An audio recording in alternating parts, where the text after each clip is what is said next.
गुरुर्ब्रह्मा गुरुर्विष्णू गुरुर्देवो महेश्वरः गुरुः साक्षात् परब्रह्म तस्मै श्री गुरवे नमः।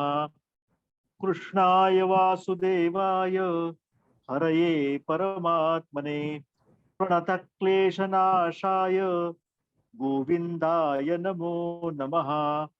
नमामि सद्गुरुं शान्तं सच्चिदानंद विग्रहं पूर्णब्रह्म परानन्दम् ईशमानन्दिवल्लभम् रत्नाकराधौतपदां हिमालय किरीटिनीं ब्रह्मराजर्षिरत्नाढ्यां वन्दे भारतमातरम्।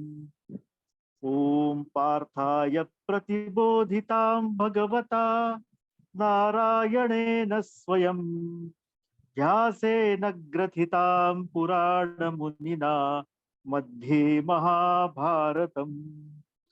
अद्वैतामृतवर्षिणीं भगवतीम् अष्टादशाध्यायिनीम् अम्ब त्वाम् अनुसन्दधामि भगवत् गीते भवद्वेषिणी। जय श्री कृष्ण।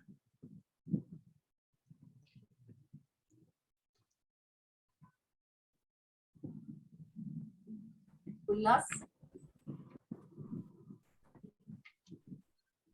अव्यक्तं व्यक्तिमापन्नं मन्यन्ते माम बुद्धयः परं भावमजानन्तो ममाव्ययमनुत्तमम्।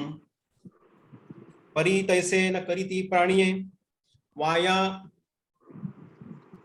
आपुल्या ही बाणिये जे पोहताती पाणिये तळहाती चेनी नाना अमृताच्या सागरी बुडीजे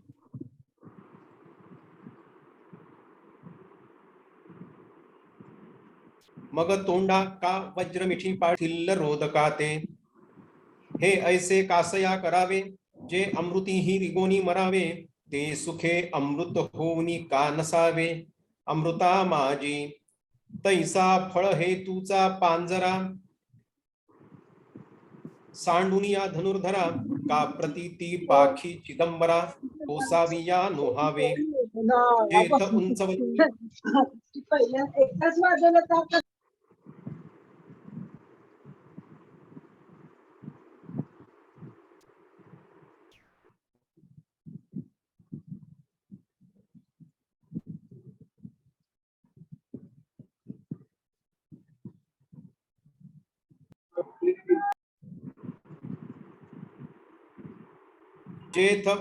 जेथ उंचावले निधनवरी परी हा बोल आघवा जरी विचारी जतसे पांडवा तरी विशेषे या जीवा न चोदवेगा नाहं प्रकाश सर्वस्य योग माया समावृतः मूढोऽयं नाभिजानाति लोकमामच्च व्ययम्। काय जे योग माया पडळे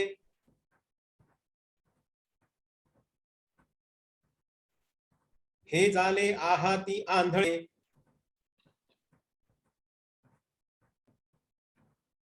न देखती माते ये असे पाहे पाक कवण जळरसे रहित आहे।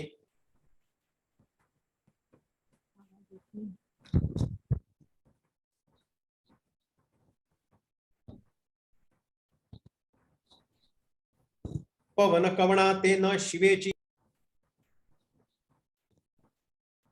संजय सुरू कर।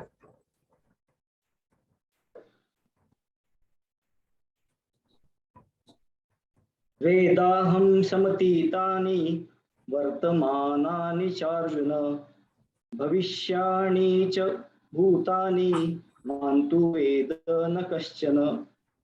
येथे भूते जिये अतितली ये मीची होनी ठेली आणि वर्तत आहती जे तुली तीही मीची। का भविष्य प्रमाणे जिये ही तीही मज वेगळी नाही। हा बोलची एधवी काही होय ना जाय। दोराचिया सापासी डोंबा बडिया ना गव्हाळा ऐसी संख्या न करवे कोण्हासी देवी भूतासी मिथ्यवे त्वे।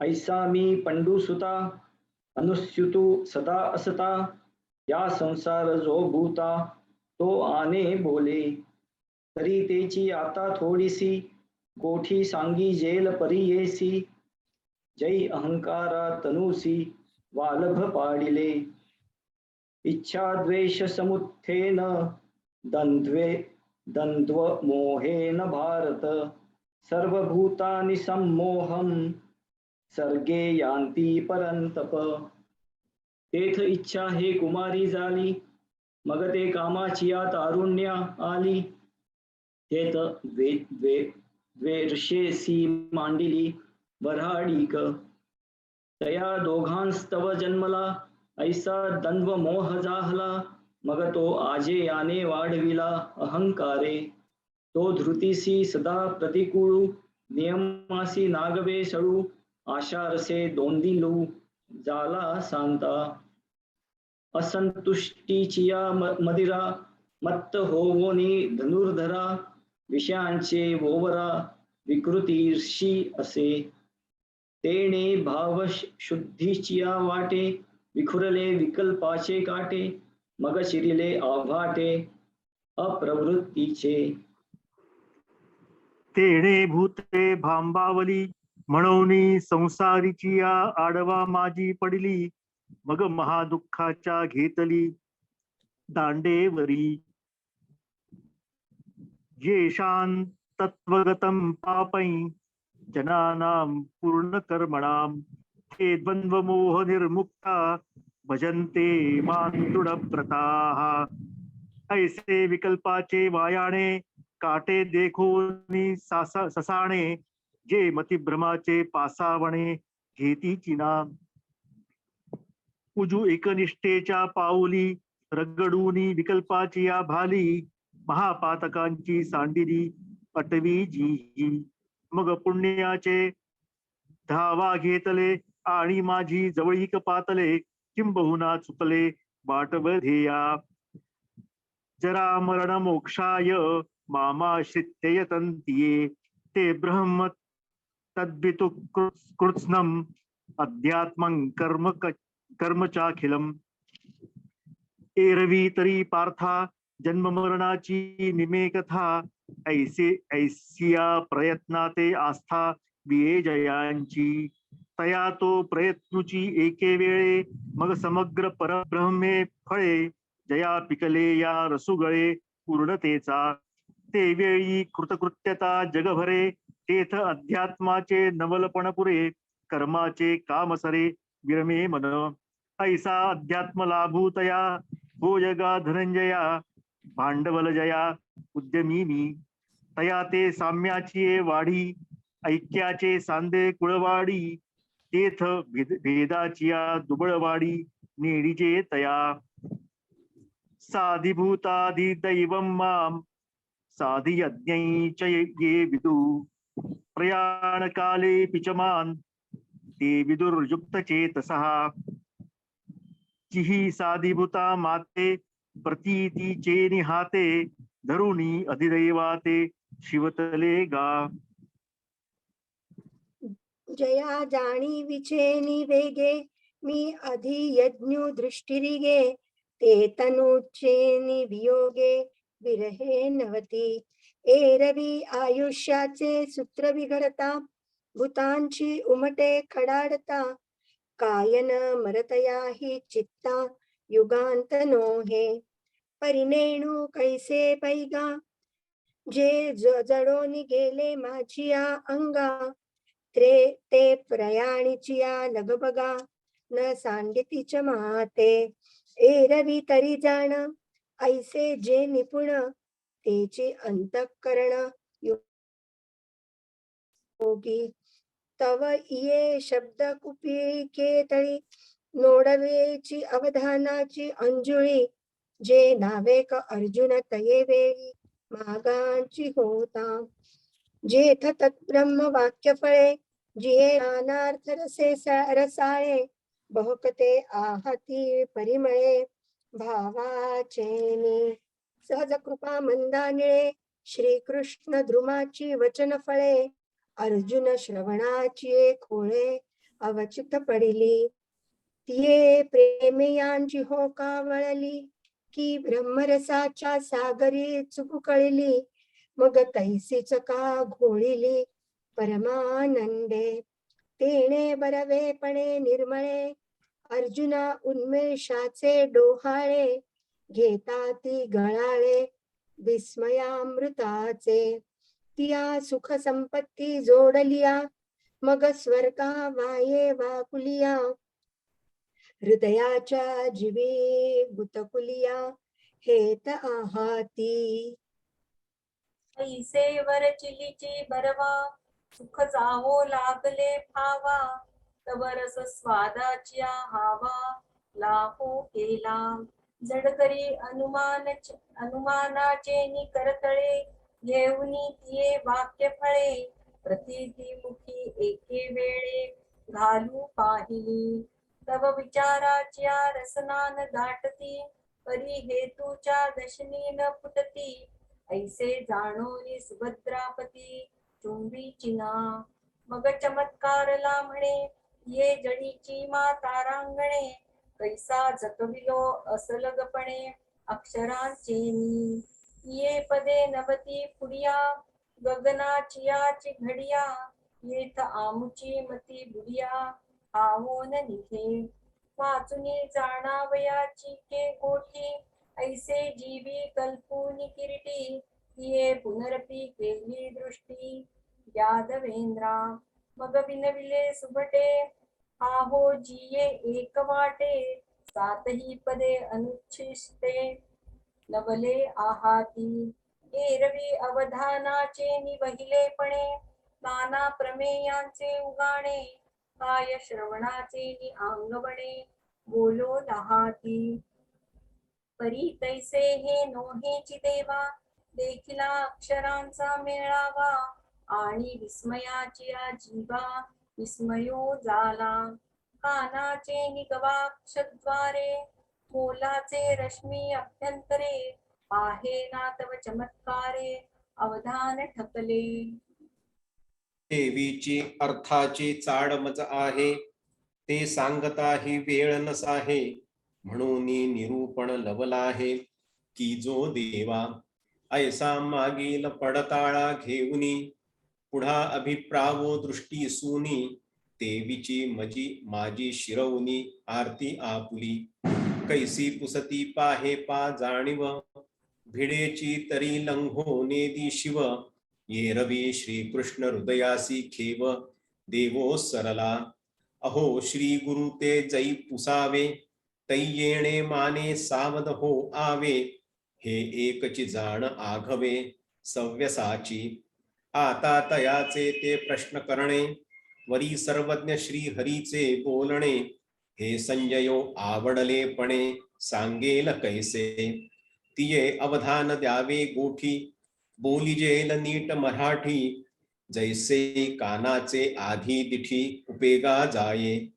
बुद्धीची या जिभा बोलाचा न चाखता गाभा अक्षराची या भांबा इंद्रिये जिती पहा पा मालतीचे कळे घ्राणासी कीर वाटले परिमळे परी वरचिया बरवा काही डोळे सुखिये नभती तैसे देशी येचिया हवावा इंद्रिये करीती राणीवा मग प्रमेयाचिया गावा लेसा जाईजे ऐसे नी नागरपणे बोलनिमे ते बोलणे ऐका ज्ञानदेव म्हणे निवृत्तीचा हरिओम तत्सत इति श्री ज्ञानदेव विरचितायां भावार्थ दीपिकायां ज्ञान विज्ञान योगो नाम सप्तमोऽध्यायः। यानंत श्रुति मंत्र शक्ति महती ब्रह्मात्म विद्यावती या सूत्रोदित शास्त्र पद्धतिरति प्रद्योर्तितान्तर्द्युतिः या सत्काव्यतति प्रसादितमतिर्नाना गुणालंकृतिः सा प्रत्यक्ष सरस्वती भगवती मांत्रायतां भारती। भगवंताच्या असीम कृपेमुळे ज्ञानेश्वर महाराजांच्या कृपा प्रसादामुळे सगळ्या ज्ञानेश्वरी भक्तांच्या ज्ञानेश्वरीवरील प्रेमामुळे 7व्या अध्यायाच्या अंतिम चरणामध्ये आपण पोहोचलो अध्यायाचं नाव ज्ञान विज्ञान योग आहे. ज्ञानेश्वरीचे शब्द, त्यातला भावार्थ हा सागरासारखा खोल आहे. आपण तीर्थ प्राशन करण्याचा प्रयत्न करतोय आणि तो सुद्धा त्यांच्याच आश्रयाने करतोय. 700 वर्षापूर्वी ही 4 भावंड महाराष्ट्राच्या या भूमीमध्ये आली आणि आली ती सुद्धा अत्यंत प्रतिकूल परिस्थितीत आली. संन्यासाच्या पोटी जन्माला आले म्हणून संन्यासांनी गृहस्थाश्रम स्वीकारला आणि त्यानंतर यांचा जन्म झाला म्हणून समाजाने वाळीत टाकलं. त्यांचा अतोनात छळ केला. साध्या साध्या सेवांपासून त्यांना वंचित करण्यात आलं. त्यांचा मौंजी बंधन किंवा उपनयन संस्कार सुद्धा होऊ दिला नाही. तो संस्कार प्राप्त व्हावा म्हणून धर्म सभेपुढे आई वडिलांनी हात पसरले. देहांत प्रायश्चित्त झालं आई वडिलांना. आणि त्यानंतर आई वडील गेल्यानंतर ज्ञानेश्वर महाराजांचे थोरले बंधू निवृत्तीनाथ यांनी तिन्ही भावंडांना हृदयाशी धरलं. हे हृदयचं ते हृदय घातलं. भावंडांनी आपल्या वडील बंधूला गुरुस्थानी मानलं. त्याचं गुरुपद स्वीकार केलं, शिष्यत्व स्वीकारलं आणि मग ज्ञानेश्वरी ही ज्ञानेश्वरांच्या मुखारविंदातून प्रवाहित झाली. बघा, इतका अतोनात छळ केल्यानंतर सुद्धा संपूर्ण ज्ञानेश्वरी, आपण जर काही संत महात्म्यांचं जर आपण साहित्य वाचलं तर कुठेतरी काहीतरी, कधी भगवंताबद्दल रोष असतो, कधी समाजाबद्दल रोष असतो. अशा पद्धतीच्या भावना व्यक्त होतात साहित्यातून. पण ज्ञानेश्वरीची अलौकिकता आणि विलक्षणता अशी आहे की ज्ञानेश्वरीमध्ये या 9000 ओव्यांमध्ये कुठेही अशा पद्धतीचा प्रतिकूल एकही असा भाव उमटलेला नाही. किंबहुना ज्याप्रमाणे रामभाऊ शेवाळकरांनी म्हटलं, मला ते वाक्य खूप आवडतं, की समाजाने ज्ञानेश्वर महाराजांच्या ओठाला विषाचा पेला लावला. हे विष त्यांनी केवळ प्राशन केलं नाही, तर या नीळकंठांनी हे हलाहल प्राशन करून त्याची पहिली चूळ जी भरली ती ही अमृतमयी ज्ञानेश्वरी आहे. त्यांच्या मुखारविंदातून हे अमृतमय असे सगळे ओवी रूपी आणि सिद्धांत बाहेर पडले. त्या सिद्धांताच्या खोलावर जाण्याची आपली प्राज्ञा नाही, पण माऊलींच्या अंकावर खेळता यावं. किंबहुना त्या निमित्ताने ज्या महाराष्ट्रात आपण जन्मलो, जिथे ज्ञानेश्वरीचा जन्म झाला, जिथे ज्ञानेश्वर महाराज जन्मले, जिथे त्यांनी संजीवन समाधी घेतली, त्या भूमीचं, त्या भाषेचं, त्या संतांचं ऋण म्हणून तरी का होईना आपण थोड्या वेळासाठी तरी त्यांच्याशी एकाकार व्हावं, म्हणून आपण ही ज्ञानेश्वरी वाचतोय. आणि आपण बघितलं की या ज्ञान विज्ञान योगामध्ये सुद्धा ज्ञानेश्वर महाराजांनी किती सुंदर शब्दामध्ये ज्ञानाची विज्ञान आणि विज्ञानाची व्याख्या केली. इतकंच नव्हे तर अज्ञानाची व्याख्या केली.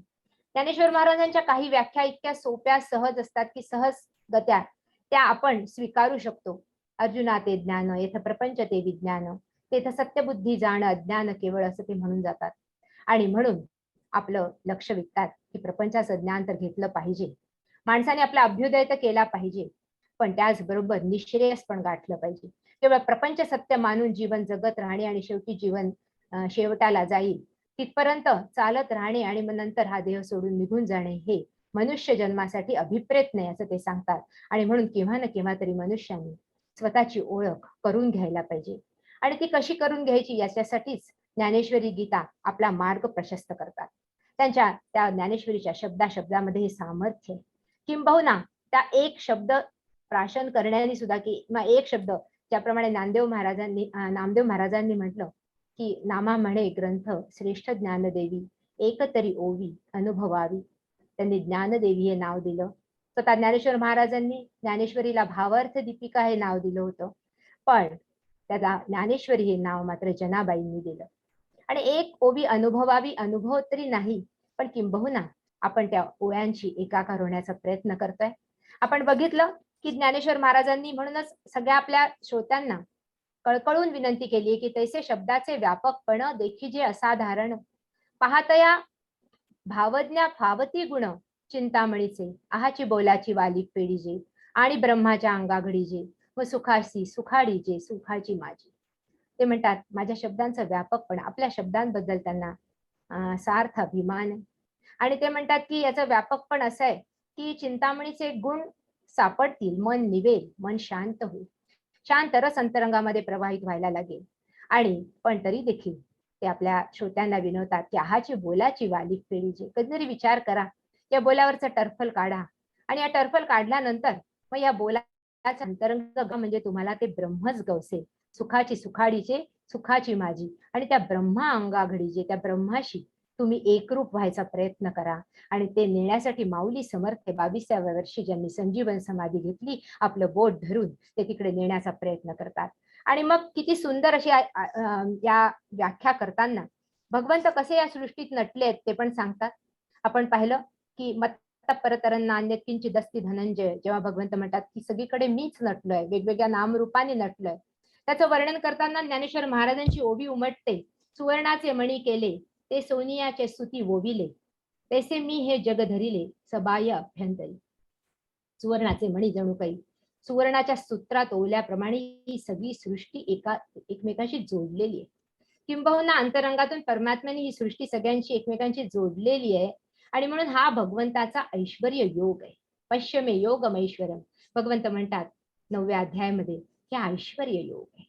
कोणीही कुठेही कुठूनही त्या परमात्म्याशी सुद्धा जुळू शकतो आणि कोणीही कुठूनही कुठेही मनाने कुणाशीही जुळू शकतो. आपण सगळेजण एका सूत्रामध्ये ओवलेलो आहोत. विश्वपट ब्रह्मदोरा ताटी उघडा ज्ञानेश्वरा, मुक्ताई म्हणून गेली. आणि म्हणून मग हे असं का समजत नाही, त्याच्यासाठी जो योग मायेचा पडदा आहे त्याचं वर्णन आपण पाहिलं. देवी यशा गुणमयी मम माया दुरत्यया.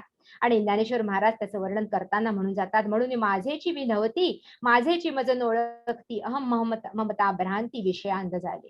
हे आता माझेच असून, माझेच अंश असून आता एक पडदा त्यांच्यामध्ये योग मायेचा पडलेला आहे. आणि ही योग माया ही नामरूपात्मक सृष्टी जी विकारांनी नटलेली आहे. मागच्या वेळी मी ज्याप्रमाणे सांगितलं होतं की ज्याप्रमाणे एक 24 कॅरेट सोनं असतं आणि त्याचं जेव्हा दागिने बनवतात त्यावेळी ते दागिने आपल्याला कुठलाही सोनार सांगतो की हे दागिने 24 कॅरेट मध्ये नाही बनणार, त्याच्यामध्ये काही ना काहीतरी अशुद्धी, इम्प्युरिटी टाकावी लागेल, तांबट टाकावं लागेल किंवा चांदी टाकावी लागेल आणि त्यानंतर हे वेगवेगळ्या आकाराचे दागिने बनतील. त्याचप्रमाणे या प्युअर ब्रह्मतत्वापासून जे सृष्टीचं निर्माण झालं त्यामध्ये हे विकार सामावले. त्या विकारांचं जे मिश्रण आहे ते वेगवेगळ्या परम्युटेशन्स, कॉम्बिनेशन्स मध्ये गेलं आणि त्यामुळे ही सृष्टी विकारांनी नटलेली आहे. परमात्मा अविकारी. हे दोन वेगवेगळे आहे. आपण दोन्ही आपल्यामध्ये समाहित आहे. आपलं जे आपण रूप आहे त्यात आपण विकारांमध्ये असल्यामुळे, स्वतःला देह बुद्धीमध्ये असल्यामुळे आपण देह समजतो आणि म्हणून आपण या विकारांचा त्रास भोगतो. पण जसं जसं अविकारी परमात्म्याशी एकसंधान व्हायला लागतं तसं तसे हे विकार निमायला लागतात. आणि म्हणून ज्ञानेश्वर महाराज म्हणतात की मग ही जादू ज्यांनी केली ना त्याचं बोट पकडा ना. ज्यांनी ही योगमायाचा पडदा टाकला, ज्याप्रमाणे एखादा जादूगार जादू करतो आणि सगळे श्रोते दिग्मूढ होतात, पण त्यानंतर मग ही जादू कशी केली त्याला विचारावं लागतं. किंवा एखादा प्रोग्रामर असतो, तो सॉफ्टवेअरचा प्रोग्राम करतो. आता त्या प्रोग्राम मध्ये जर काही बदल करायचा असेल आपल्याला तर आपल्याला त्या सॉफ्टवेअर प्रोग्रामरलाच बोलवावं लागतं. त्याप्रमाणे आपल्या जीवनामध्ये चाललेल्या या सगळ्या ज्या काही गोष्टी आहे किंवा ज्या घटना आहे किंवा त्याच्यामध्ये काही बदल करायचा असेल तर आपल्याला त्या प्रोग्रामरचा बोट धरावा लागेल. विनोबा भावेंनी फार सुंदर म्हटलं. ते म्हणतात की सतारीचे काही सूर आपल्याला रडवतात, काही सूर आपल्याला हसवतात. मग करायचं काय? या जीवनातले काही सूर आपल्याला हसवतात, काही रडवतात. मग तो जो सतार वादक आहे त्याचं बोट पकडायला हवं. ज्याची माया आहे त्याच्याशी अनुसंधान साधायला हवं, त्याच्याशी घनिष्ठ मैत्री करायला हवी. आणि ज्ञानेश्वर महाराज त्यासाठी म्हणून जातात, येथे एकची लीला तरले जे सर्व भावे मज भजले, तेथ एलीची थडी सरले माया जळ. मग त्याला ती माया नदी पार करून जावीच लागत नाही अर्जुना. मग एकची लीला तरले जे सर्व भावे मज भजले, भजले याचा अर्थ त्या परमात्म्याशी त्याचं अनुसंधान नित्य झालं. आणि मग ज्याची ही माया आहे तोच त्या मायेतून आपल्याला सोडवू शकतो. आणि हे निक्षून सांगताना भगवंत मग, आणि याच्यातला सगळ्यात महत्वाचा शब्द सर्व भावे मज भजले आहे. तो सगळ्या भावांनी, म्हणून म्हटलेलं की भाव हा महत्वाचा आहे. कोणीतरी मागच्या वेळी म्हटलं होतं, मला आठवतं की मी भाविक नाही. आपण म्हणतो भाविक या शब्दाचा अर्थ आपण असा घेतो की फक्त देवाची जो पूजा करतो किंवा देवाबद्दल ज्याला भावना आहे तोच भाविक आहे का? मनुष्य हा भाविकच आहे मुळात. भाविक नसेल तर तो मनुष्य नाही. अरे पशुला सुद्धा भावना असतात, त्याला प्रेम कळतं. एखाद्या गाईला जर तुम्ही दंडा दाखवाल ती चालली जाईल, तिच्या कपाळावरून हात फिरवाल ती तुमच्याकडे येईल. अरे ह्या भावनांनीच तर हे जीवन आहे. आणि म्हणून भावे आकळे एरवी नाकळे, तळहाती आवळे तैसा हरी. भगवंत तर भावबळानेच साध्य होतो. भावबळे आकळे एरवी नाकळे, तुकाराम महाराज म्हणतात नाही कळत नाही तर तळहाती आवळे तैसा हरी. तळहातावर आवळा ठेवला जसा तसा हरी तुम्हाला प्राप्त होतो, तो भावनेने प्राप्त होतो. मनुष्याला भावना नाही असं आपण म्हणू शकते. प्रत्येक जण हा भाविक आहे. फक्त आपल्या भावना आपल्या आई वडिलांच्या प्रती असतात, आपल्या भावना मित्रमैत्रिणी, आपल्या भावना आपल्या कुटुंबियांच्या प्रती, आपल्या भावना आपल्या मुलाबाळांच्या प्रती असतात, देशवासियांच्या प्रती असतात, देशाप्रती असतात. पण याच भावनांचा ओघ ज्यावेळी सृष्टीकर्त्याप्रती वळवायला जातो त्यावेळी ती भक्ती होते. आणि म्हणून फक्त ही भक्ती भावना आहे, त्या भावनांचा ओघ सृष्टीपासून सृष्टीकर्त्याकडे फक्त वळवायचा आहे. आणि मग तो भाविक नाही असं कोणी म्हणूच शकत नाही. किंबहुना प्रत्येक मनुष्य हा भाविक आहे, फक्त तो भाविक या शब्दाची व्याख्या वेगवेगळी करतो. आणि मग ज्ञानेश्वर महाराज किंवा भगवंत सुद्धा 4 प्रकारांच्या भक्तांचं वर्णन करतात. मागच्या वेळी आपण म्हटलं होतं की आपण थोडं सारांश रूपाने मागचं घेऊ, म्हणून मी हे घेते आहे. तो 4 प्रकारच्या भक्तांचं वर्णन करतात. चतुर्विधा भजन्ते माम जना सुकृतिनो अर्जुन, आर्तो जिज्ञासुरर्थार्थी ज्ञानी च भरतर्षभ. 4 प्रकारचे भक्त आपण पाहिले, आर्त, जिज्ञासू, अर्थार्थी आणि ज्ञानी. भाविक झालो म्हणजे भगवंताची भक्ती आली. पण मग एकची लीला तरले जे सर्व भावे मज भजले, येथे एरीची थडी सरले मायाजळ. पण मायाजळ कुणाचं जाणार आहे? तो सर्व भावाने भजेल तो त्या परमात्म्याला सर्वोपरी मानेल. मग तो आर्त म्हणून केवळ संकटकाळी मानणारा, किंवा जिज्ञासू म्हणून परमेश्वराला तो कसा आहे हे समजून घ्यायचा प्रयत्न करणारा, किंवा आपल्या जीवनामध्ये काहीतरी प्राप्त करण्यासाठी अर्थार्थी म्हणून भगवंताला भजणारा. भगवंतांनी तर सगळ्यांना उदारा सर्व एवैते ज्ञानी त्वात्मैव मे मतम म्हटलं, पण ज्ञानी हा माझा आत्मा आहे. आणि म्हणून या 3 भक्तांचं वर्णन ज्ञानेश्वर महाराजांनी फारसं केलंच नाही. किंबहुना भगवंतांनी जरी म्हटलं की उदारा सर्व एवैते, तरी मला असं वाटतं स्वतःला की ज्ञानेश्वर महाराजांना ती 4थी भक्ती जी आहे ना, ती ज्ञानोत्तर भक्ती जी आहे, ती परमात्म्याला समजून केलेली भक्ती आहे, ज्याला आपण अनकंडिशनल प्रेम म्हणू शकतो. आता मला काही नको अशा पद्धतीचं प्रेम जे संत महात्म्यांच्या हृदयात आहे त्याला ते भक्ती म्हणतात. एरवी जे काही आहे त्या उपासना आहे. एरवी साध्य जे आहे ते आपल्याला काहीतरी प्राप्त करून घ्यायची कामना आहे, आणि साधन परमात्मा आहे. तिथे साध्य परमात्मा आहे आणि साधन मग ही भक्तीची बाकीची साधन आहे नामाची. ज्ञानेश्वर महाराज म्हणतात त्याला ही भक्ती कशी उदित होते. समग्रतेने परमात्म्याला जाणून घेण्याची भक्ती केवळ गुरु कृपेमुळेच उदित होते. ज्ञानेश्वर महाराज पुन्हा एकदा अधोरेखित करतात की गुरुच तिथे घेऊन जाऊ शकतात केवळ. ते म्हणतात की तैसीची गुरु कृपा उखा उजळली, ज्ञानाची वोतपली पडली. ते साम्याची रुद्धी उघडली, त्याची दिठी.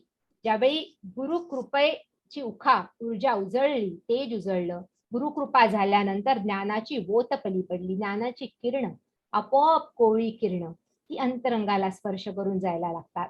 आणि मग रुद्धी कुठली उघडते, बुद्धी कशी होते, ते म्हणतात दिठी कशी होते. दिठी म्हणजे दृष्टी. ते म्हणतात साम्याची रुद्धी उघडली, तयाची एक दिठी. त्याच्या डोळ्यासमोर साम्याची समत्वाची रुद्धी उघडते. गीतेचा आग्रह मुळी समत्वाकडे नेण्याचाच आहे.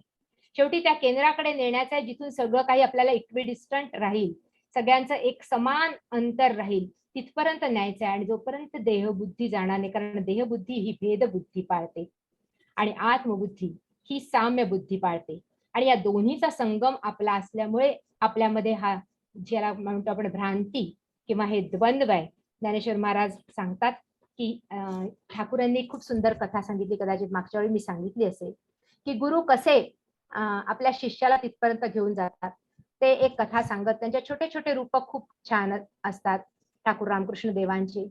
ते म्हणतात एकदा एका सिंहिणीला पिल्लू होणार होतं आणि अशावेळी ती शिकार करायला निघाली आणि एका बकऱ्यांच्या कळपावर एका बकरीला पकडण्यासाठी तिने झेप घेतली.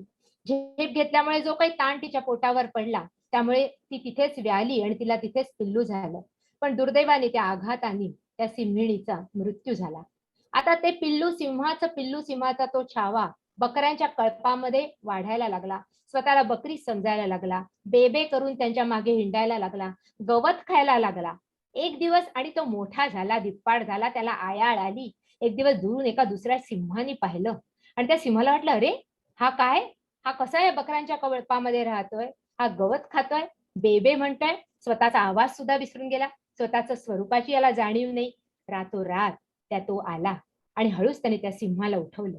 त्याला म्हटलं, माझ्या मागून ये. आणि मग वाट प्रशस्त करत करत एका तलावाच्या काठापर्यंत तो घेऊन गेला आणि त्या तलावामध्ये त्याचं प्रतिबिंब त्याला दाखवलं आणि सांगितलं, तू बकरी नाहीयेस, तू सिंह आहेस. एका तळ्यात होती बदके पिले सुरेख, होते कुरूप वेडे पिल्लू तयात एक. एके दिनी परंतु पिल्लास त्या कळाले, भयवेड पार त्याचे वाऱ्या सवे पळाले. पाण्यात पाहताना चोरून या क्षणैक, त्याचे तया कळाले तो राजहंस एक. अरे तू केवळ देहबुद्धीमध्ये अडकलेला मनुष्य नाहीयेस, तू राजहंस आहेस, तू परमात्माचे एक प्रतिबिंब आहेस. हे सांगण्यासाठी गुरु असतात, ते तिथपर्यंत घेऊन जातात तो राजहंस कसा आहे, आणि म्हणून त्यांना परमहंस म्हणतात. मग ही साम्यदृष्टी कशी असते, या साम्य दृष्टीने आता ती चराचरामध्ये कणाकणामध्ये असलेलं ते परमात्म तत्व त्याच्या ह्या दिव्य दृष्टीला जाणवायला लागतं. ज्ञानेश्वर महाराज म्हणतात, हे असो आणिक काही तया सर्वत्र मी वाचून नाही, जैसे सबाह्य जळ डोही बुडलिया घटा. ज्याप्रमाणे सर्वत्र मात्र त्याला त्या सर्वत्र दृष्टीला त्याला मीच दिसतो, त्याला हे वरचं देहाचं जे आवरण आहे ना ते दिसेनासं होतं. हे विकारांनी नटलेलं किंवा हे वेगवेगळं नामरूपात्मक यांनी नटलेलं हे जे समोरचं दृश्य आहे ते जणू काही अदृश्य होतं आणि त्याची दृष्टी त्याच्या अंतःकरणात असलेल्या त्या परमात्मा तत्वापर्यंत पोहोचते. म्हणून आपण जेव्हा गुरूंच्या चरणावर जातो, संत महात्म्यांच्या चरणावर जातो ना, आपलं मन एकदम शांत होतं, कारण ते आपल्या तिथल्या त्या अंतःकरणातल्या त्या आत्मतत्वाला स्पर्श करतात. आणि म्हणून ते म्हणतात, जैसे सबाह्य जळ डोही बुडलिया घटा. ज्याप्रमाणे घट सबाह्य जळामध्ये बुडलेला असतो, त्याप्रमाणे सगळीकडे असलेला हा परमात्मा, त्यामध्ये असलेले हे सगळे घट आहेत वेगवेगळे नामात्मक, त्याला आपण म्हणतो तो तैसा तो मज भीतरी मी तया आतू बाहेरी, हे सांगितलेलं बोलवरी ऐसे नव्हे. ज्ञानेश्वर महाराज म्हणतात, तैसा तो मज भीतरी. तो परमात्मा हे वर्णन करतो आहे की तो भक्त किंवा तो ज्ञानी तो माझ्या आतमध्ये असतो, मी तया आतू बाहेरी, मी त्याच्या आत बाहेर सगळीकडे कोंदलेला असतो.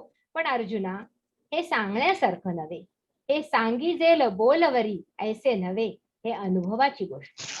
हे फक्त ऐकून समजण्यासारखं नाहीये, पण ऐकून ठेवलं तर कदाचित इच्छा होईल ना, किंवा कधी ना कधीतरी त्या मार्गावर आपण प्रशस्त होऊ. कोणी सांगावं, ज्ञानेश्वर महाराज आपलं बोट धरून तिथे पोहोचवूनही देतील. आज जरी आपण नाही, पण आपल्या मनात इच्छा नसली तर आपण पोहोचूच शकणार नाही. आणि म्हणून त्यांची स्वतःच सुंदर सबाह्य अभ्यंतरी अवघा व्यापक मुरारी, हरी पाहिला रे, हरी पाहिला रे. आजी सोनियाचा दिन वर्षे अमृताचा घन, हरी पाहिला. कसा पाहिला? सबाह्य अभ्यंतरी अवघा व्यापक मुरारी. आणि म्हणून हे जग त्यांना कसं दिसतं, अध्यात्माचा मागच्या वेळी मी सांगितलं ना, सुपर एक्सरे त्यांना मिळतो. आणि मग ज्याप्रमाणे एक्सरे मध्ये मग हे समोर वरचं काही दिसत नाही, कपडे दिसत नाही, वरचं कातड दिसत नाही, आतले अवयव दिसतात, आतलं जे काही हाडाचा सापळा दिसतो. एखाद्या डॉक्टरला, एखाद्या इलेक्ट्रॉनिक्स इंजिनियरला सगळ्या वस्तूंमध्ये असलेला तो ऍटम आणि त्यामध्ये असलेले प्रोटॉन्स, इलेक्ट्रॉन्स, न्यूट्रॉन्स दिसतात. आणि मग हे जग जणू काही संपूर्ण एक प्रोटॉन, इलेक्ट्रॉन्स, न्यूट्रॉन्सचाच खेळ आहे असं तो म्हणतो. कोणी म्हणतो वेव्ह मेकॅनिक्सचा खेळ आहे. का बरं? ज्ञानाची दृष्टी उघडलेली असते. आणि ही ज्ञानाची दृष्टी या चर्मदृष्टीने नाही दिसत त्यांना ते ज्ञान दृष्टीने दिसतं. आणि म्हणून त्याचप्रमाणे ही आध्यात्मिक, अध्यात्म या शब्दाचा अर्थ पुन्हा एकदा आपण पाहणार आहे. अध्यात्म याचा अर्थ खूप मोठमोठे ग्रंथ वाचणं नव्हे, हे तिथपर्यंत अधि आत्म असा त्याचा अधि म्हणजे आत जाणे, आत्म म्हणजे स्वतःमध्ये शिरणे, अंतर्मुख होणे. अधि आत्म म्हणजे अध्यात्म. आपण 8व्या अध्यायामध्ये भगवंतांनी केलेली व्याख्या बघणार आहोत अध्यात्माची. पण असं म्हणून आमच्या इथे एक कार्डिओलॉजिस्ट यांचे मित्र आहेत, ते म्हणतात कशा पद्धतीने मी प्रवास करतो. ज्यावेळी मला एखादं ऑपरेशन करायचं असतं, मग ते अँजिओप्लास्टी असो किंवा आणखीन कुठलंही असो, बायपास सर्जरी असो, पण त्यावेळी त्या पेशंटच्या शरीरामध्ये त्याच्या हार्टच्या तिथे कुठे ते ब्लॉकेजेस आहे. मी फिरताना जाताना म्हणे पूर्ण त्याच्या शरीराच्या आतल्या त्या वाहिन्यांचा प्रवास करतो, त्या आर्टरीजचा प्रवास मनाने करतो. आता हा मनाने केलेला प्रवास आहे, त्याला ते माहिती आहे, त्याच्यामध्ये ती ज्ञानदृष्टी आहे. तशीच ही यांची ज्ञानदृष्टी उघडली की त्या आत्मतत्वाला ती परिस्पर्श करते आणि मग त्यांची दृष्टी कशी होते.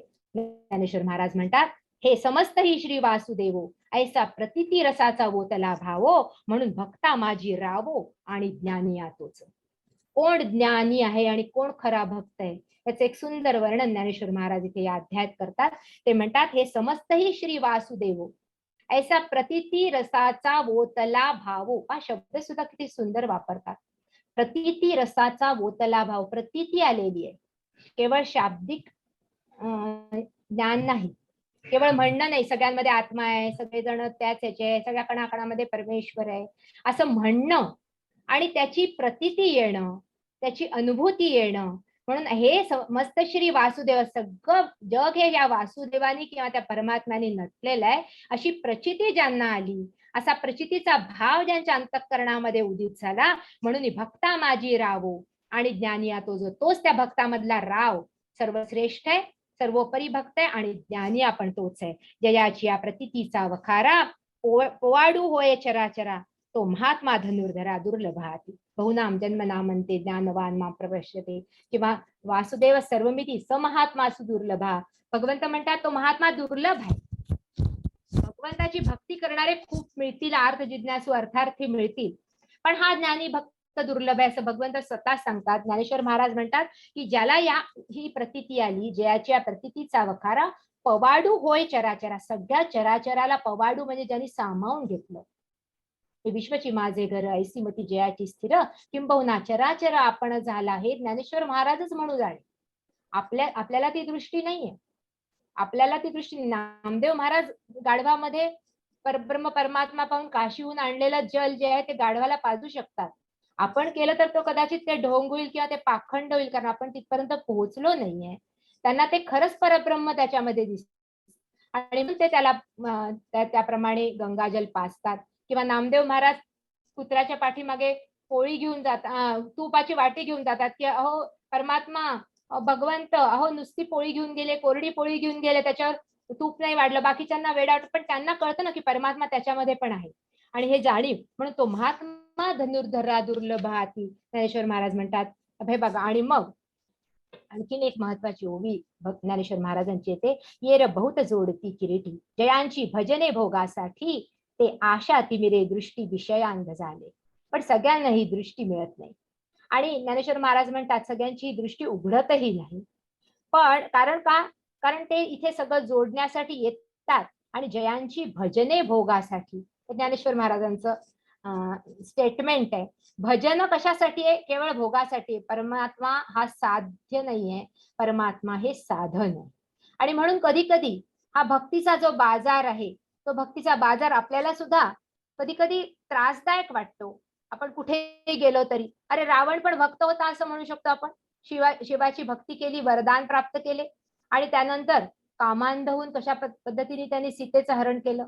आणि असे जे राक्षस आहे ते देखील त्याला भक्ती म्हणायचं का? त्यांची भजने भोगासाठी. ज्ञानेश्वर महाराज तर त्याला भक्ती म्हणतच नाही, अव्यभिचारी भक्ती, भगवंताची भक्ती भगवंतासाठी.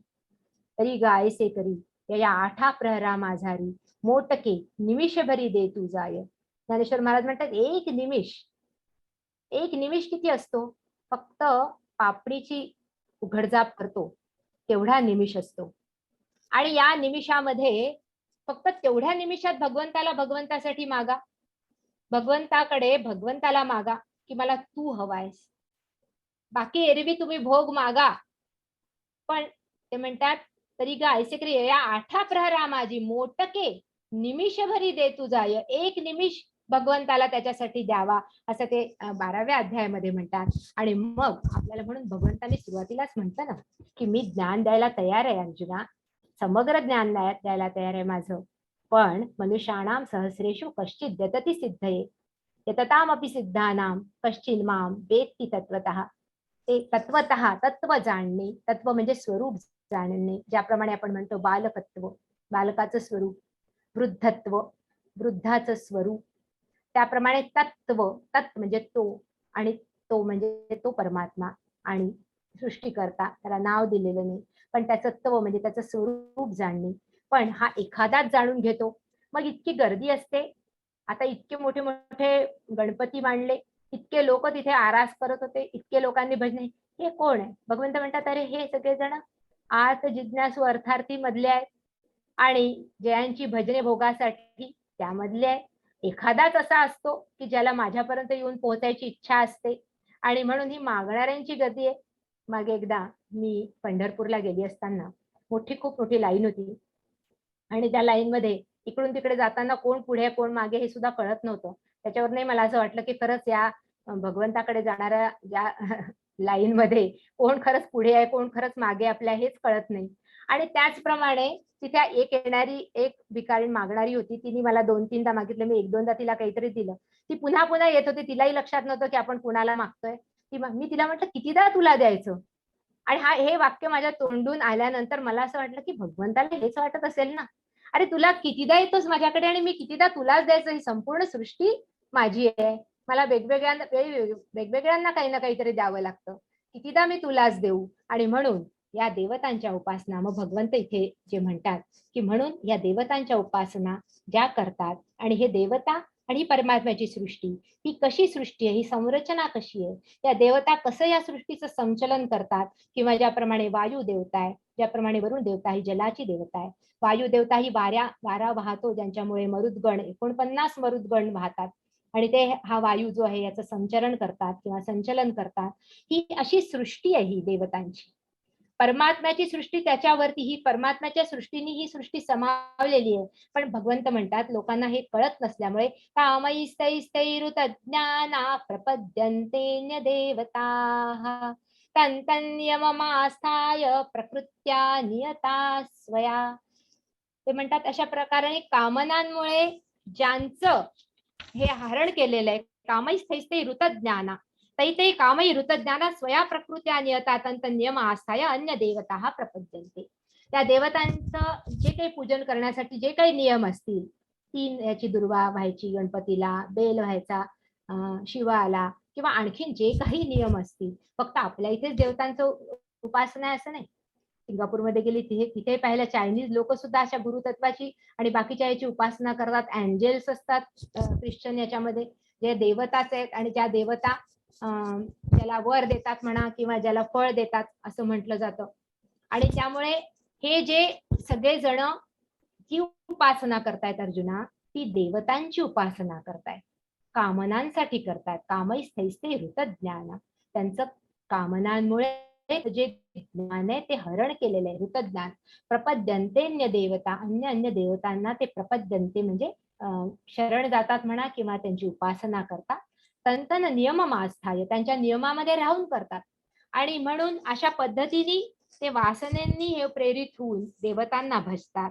ज्ञानेश्वर महाराज त्याच्यासाठी सांगतात की आणि फळाची या हवा हृदय कामा जाला री गावा, की तयाची घसणी दिवा ज्ञानाचा देवा.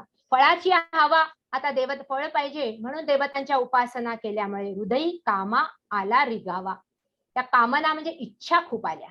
आता एक लक्षात घ्या, इच्छा जीवनाला आपल्याला पुरुषार्थ करायला लावते, किंवा जीवनामध्ये इच्छा नसली तर मनुष्याचं जीवन दिशाहीन होईल. इच्छा पाहिजे. भगवंतांनी सुद्धा याच अध्यायामध्ये धर्माविरुद्ध भूतेषु कामोस्मी भरतर्षभ असं म्हटलं, की जे धर्माने अविरुद्ध, म्हणजे ज्याला धर्मसंमत अशी कुठलीही कामना, ही माझंच रूप आहे अर्जुना असं सांगितलं. आणि खूप मोठं आश्वासन आपल्याला इथे दिलं. इच्छा येणं हे चुकीचं नाही, भगवंतांनी निर्माण केलेली आहे. बघा, मनुष्याच्या जीवनामध्ये 3 शक्ती आहेत, इच्छाशक्ती, क्रियाशक्ती आणि ज्ञानशक्ती. पण ज्ञानशक्ती आणि क्रियाशक्ती ही इच्छाशक्ती विना पंगू आहे. तर आपल्याला इच्छाच नसेल ज्ञान मिळवायची, तर ज्ञानशक्ती काही करू शकणार नाही. आपल्याला जर इच्छाच नसेल काही क्रिया करायची, तर क्रियाशक्ती सुद्धा काहीच करू शकणार नाही. त्यामुळे इच्छा महत्वाची आहे. फक्त ती इच्छा जी आहे ती बेलगाम बेफाम अशी फक्त कामनांच्या फळाच्या पाठीमागे लागली तर मात्र ती आपल्याला अधोगतीकडे घेऊन जाते.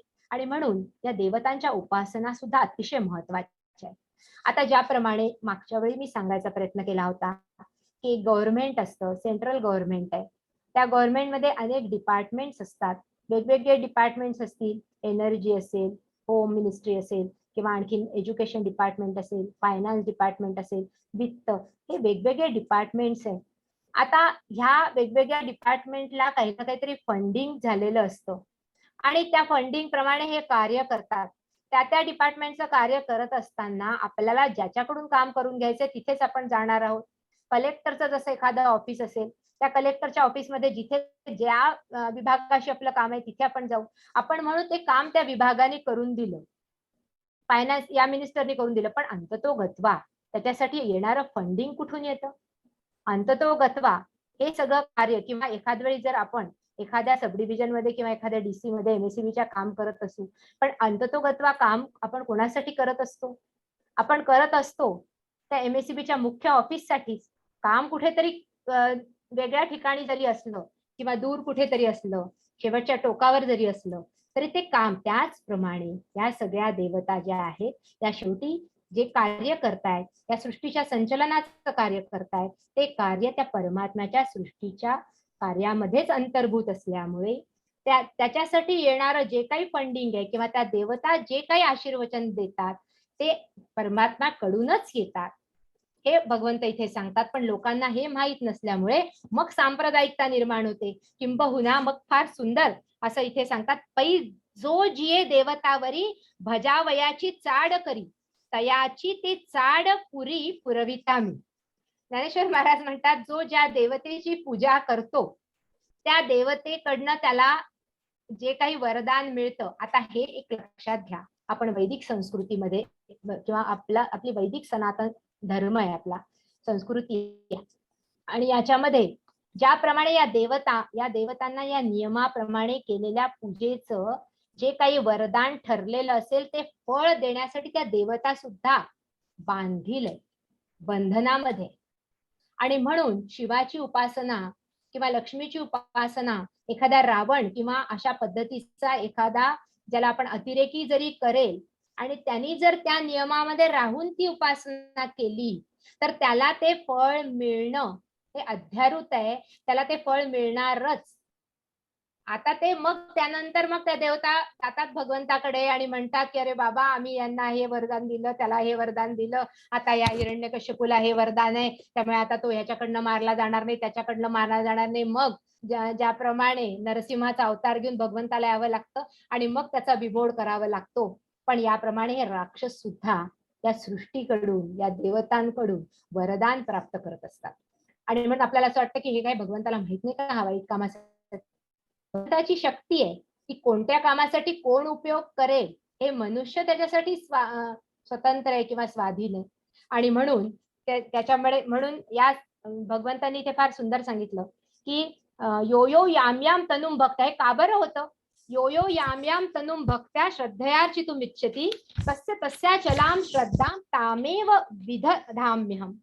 जो ज्या पद्धतीने यह भक्ता याम याम तनुम श्रद्धया अर्चितुम इच्छति, जो ज्या पद्धतीने ज्या श्रद्धेने भगवंताची अर्चना करतो, इच्छा करतो, तस्य तस्या चलाम श्रद्धाम तामेव विदधाम्य. भगवंतच काय करतात त्यांनीच तसा नियम केलाय, त्याची श्रद्धा तिथे दृढ करतात. आता इथून त्याला हे वरदान प्राप्त झालं, त्याला त्याची अनुभूती आली. आता त्याला वाटतं की हे सत्य, आता हाच देव सत्य, मला याची अनुभूती आली. मग शैवांना वाटतं की शिवच सत्य, वैष्णवांना वाटतं विष्णूच सत्य किंवा विष्णूच मानला पाहिजे. मग जे वैष्णव असतात ना ते शिवू नाही म्हणत. आपल्या घरात त्याचं काहीतरी सुंदर आहे संस्कृत, हे मला आता ते आठवत नाही, किंवा शिवायचं म्हणून ते शिवू असा शब्द नाही वापरत, ते वैष्णव म्हणतात सांधू, कारण आम्ही शिव म्हणणारच नाही.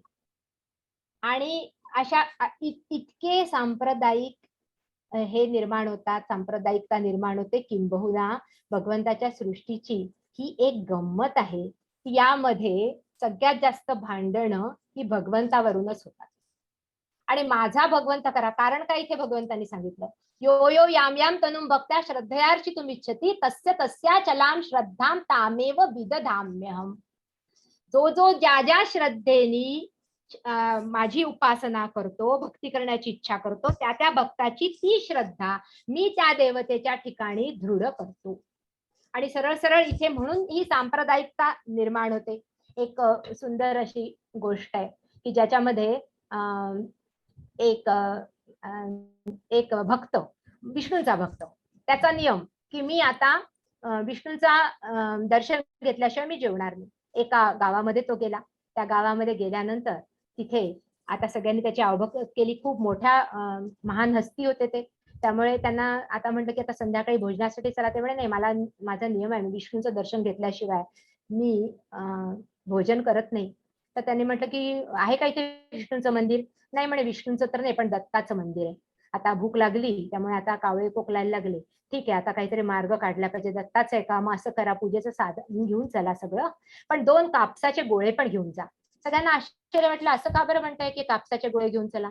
मग तिथे गेल्यानंतर त्यांनी म्हटलं की आधी तुम्ही आत जा आणि तिथे जे ब्रह्मा विष्णू महेश यातला मधलं जे मुख आहे ते सोडून ब्रह्मदेवाच्या चेहऱ्यावर एक कापसाचा गोळा लावा आणि एक कापसाचा गोळा शिवाच्या चेहऱ्यावर लावा, जेणेकरून मी त्यांचं दर्शन घेणार नाही, मी फक्त विष्णूंचंच दर्शन घेत असतो. या पद्धतीची सांप्रदायिकता निर्माण होते. आणि म्हणून देवो देवी मीची पाही, हाही निश्चयो त्यासी नाही. ज्ञानेश्वर महाराज म्हणतात, भावो ते त्या ठाई वेगळा धरती. अरे हे देव देवता शेवटी अंततोगत्वा त्या परमात्म्याचं स्वरूप आहे, हा निश्चय त्यांच्या मनामध्ये राहत असतो. आणि म्हणून मग त्यांचा जो ते भावो ते ठाई वेगळा धरती, असा वेगळा वेगळा भाव ते धरतात. आणि मग भगवंत म्हणतात, सतया श्रद्धया युक्तस्तस्याराधन मीहते लभते च ततः कामान मयैव भीतान हितान. मग तया श्रद्धायुक्त तेथीचे आराधन जे उचित ते सिद्धीवरी समस्त वर्तो लागे. मग ते म्हणतात की त्याच्या त्या श्रद्धेने मग तो तिथे आराधन करायला लागतो. आणि मग एकदा जिथे आपण कनेक्ट होतो ना, तिथून तेच आपल्याला सत्य वाटायला लागतं, तिथूनच आपल्याकडे ऊर्जा व्हायला लागते. ज्याच्याशी आपण कनेक्ट होतो तिथे आपलं एक अनुसंधान निर्माण होतं आपल्या मनामध्ये, आणि या मनामधल्या इंडक्शन इफेक्टमुळे त्याच्याकडनं आपल्याकडे आणि आपल्याकडनं त्याच्याकडे एक ऊर्जा व्हायला लागते. त्याप्रमाणे मागच्या वेळी पण मी एक आमच्या इलेक्ट्रिसिटी डिपार्टमेंटच उदाहरण दिलं होतं की आपल्याकडे येणार जी इलेक्ट्रिसिटी आहे ती एका ट्रान्सफॉर्मर वरनं येते.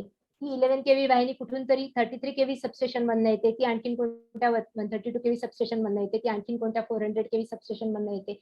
पण जो सामान्य व्यक्ती आहे तो म्हणे, त्याला विचारलं कुठून येते बाबा वीज, तो म्हणे ह्या इथून येते माझ्याकडे वीज. आता तेच सत्य त्याच्यासाठी. त्याला हे माहिती नाही की अंततोगत्वा मुख्य जनरेटिंग स्टेशन कुठलं आहे आणि तिथून हा सगळा प्रवाह वाहतोय, हे त्याला माहित नसल्यामुळे मग अशा पद्धतीची सांप्रदायिकता निर्माण होऊन या सृष्टीवर या अशा पद्धतीचं तांडव निर्माण होतं. आणि भगवंत म्हणतात, अशा पद्धतीने जे भजतात भगवंताला त्यांचं फळ सुद्धा अंततोगत्वा हे ज्याला नाशवंत फल असतं, अंतवत्तु फलं तेषां तद्भवत्य उपमेधसाम देवान देवयजो यांती मद्भक्ता यांती मामपी. त्यांचं जे फळ आहे ते पण नाशवंत असतं आणि जो जिथे आराधना करतो तिथपर्यंतच जाऊन पोहोचतो, त्याच्यावर जात नाही. पण जो माझी भक्ती करतो अर्जुना, तो माझ्यापर्यंत येऊन पोहोचतो. परी ते भक्त माते नेणती, ते कल्पने बाहेरी न निघती, म्हणून कल्पित फळ पावती अंतवंत. खूप सुंदर सांगतात, ते कल्पने बाहेरी न निघती. ज्ञानेश्वर महाराज म्हणतात, इतकं कंडिशनिंग झालेलं आहे ना की या कंडिशनिंग मधनं कल्पनेच्या बाहेरच निघूच शकत नाही. त्या कल्पनेमध्येच अडकून पडलेले असतात. किंबहुना मायथॉलॉजिकल सिरियल्स बघा तुम्ही एकदा, त्यामध्ये जे दाखवलेलं असतं ना सगळं, त्या सगळ्या याच्यामुळे आणखीन मनुष्य वेगवेगळ्या कल्पनांमध्ये बुडतो, कल्पनांच्या याच्यामध्ये चपेट्यामध्ये सापडतो. आणि म्हणून ते म्हणतात, ते माते नेणती, ते मला समजून घेऊ शकत नाही, कल्पित फळ पावती अंतवंत. पण जे फळ आहे ना ते अंतवंत असतं, कारण शेवटी एक फळ मिळालं तरी पुन्हा दुसरी इच्छा निर्माण होते. इच्छा बडी बेवफा होतीये, गुलजारचं खूप सुंदर वाक्य आहे. जो पुरी होते ही पलट जाती है. पूर्ण झाल्यानंतर मग त्या इच्छा पलटतात आणि म्हणून नवीन इच्छा निर्माण होते. एक इच्छा पूर्ण झाली तर 10 नवीन निर्माण होतात आणि जी इच्छा पूर्ण होते ती त्या इच्छेचं महात्म्य सुद्धा थोडे दिवसासाठीच राहतं. आणि म्हणून भगवंत इथे म्हणतात, येर तनु मनु प्राणी जे अनुसरले माझी याची वहाणी, देहाची या निर्वाणी मीची होती.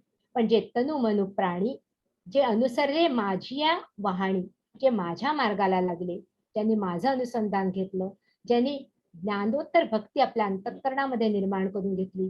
त्याने भगवंताचं ज्ञान प्राप्त करून घेण्याची इच्छा झाली. जे गुरुच्या चरणावर समर्पित झाले असे जे भक्त आहे, मग ते देहाच्या निर्वाणी मीची होती. देह सोडताना किंवा देह शांत होताना ते माझ्यापर्यंतच येऊन पोहोचतात. आणि मग त्यानंतर आजचे जे सुंदर श्लोक आहे, आपण तिथपर्यंत आज पोहोचू शकलो नाही. अव्यक्तम व्यक्तिमापन्नम मन्यन्ते माम बुद्धयः परम भावम जानन्तो मम भूत महेश्वरम. याचं वर्णन ज्ञानेश्वर महाराजांनी फार सुंदर केलेलं आहे. कसा तो अव्यक्त परमात्मा आहे याचं वर्णन आहे. आणि याचं वर्णन पुन्हा एकदा 9व्या अध्यायामध्ये सुद्धा ज्ञानेश्वर महाराजांचं जे आहे ते फार सुंदर आलंय. पण पुढच्या वेळी ते थोडक्यात संक्षेपामध्ये घेण्याचा प्रयत्न करू. आजचं हे विवेचन ज्ञानेश्वर महाराजांच्या चरणावर अर्पण करून मी इथेच थांबते. ज्ञानेश्वर महाराज की जय. सद्गुरुदेव भगवान की जय. वसुदेवसुतं देवं कंसचाणूरमर्दनं देवकी परमानन्दं कृष्णं वन्दे जगद्गुरुं योगेशं सच्चिदानन्दं वासुदेवं व्रजप्रियं धर्मसंस्थापकं वीरं कृष्णं वन्दे जगद्गुरुं कृष्णं वन्दे जगद्गुरुं. श्री कृष्णार्पण.